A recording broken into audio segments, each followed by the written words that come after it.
The future Super Bowl champion Green Bay Packers will finish 12-4. Here's why. Green Bay has one of the best offenses in the NFL. On the offensive line, both of their tackles are Pro Bowl caliber.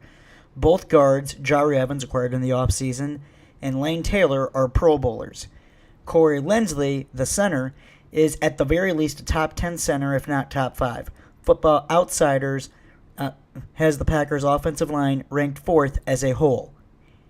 That is 4th in the NFL in run blocking, according to Football Outsiders. And that's despite the injuries. Next Monday against Detroit at home may be the first time all season our preferred starting 5 starts and finishes a game. Even without that, according to Football Outsiders, Green Bay is a top 5 running team. Green Bay's legendary receiving trio. Jordy Nelson is a future Hall of Famer whose accomplishments speak for themselves. Randall Cobb made the Pro Bowl in 2014, and he has performed phenomenally the last few years.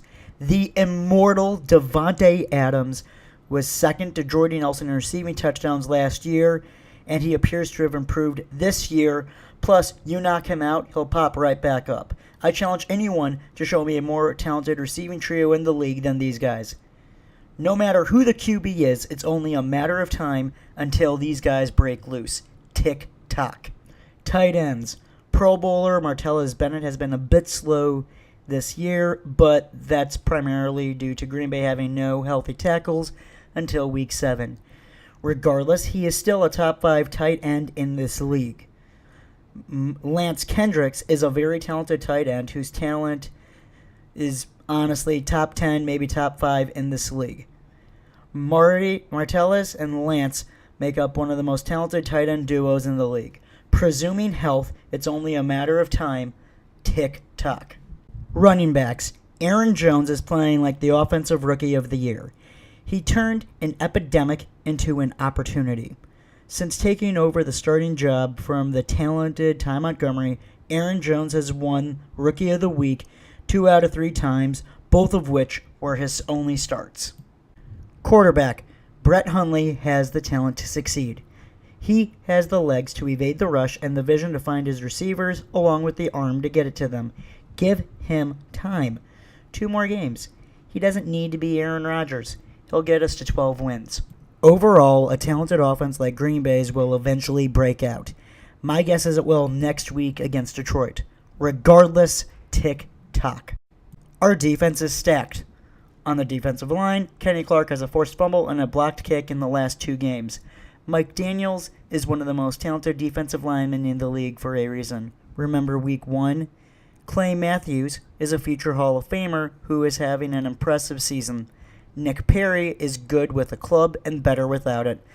I fully expect the sack numbers to dramatically increase when it comes off. The defensive line and pass rush is too talented not to succeed. Linebackers. Clay Matthews, Blake Martinez, and Nick Perry are largely why the Packers haven't allowed many big plays, more than 40 yards this year. Blake Martinez is making a good case for most improved player. He also has a solid argument for being the best linebacker in the league. Through Week 7, he led the league in tackles. Clay Matthews and Nick Perry, their accomplishments speak for themselves.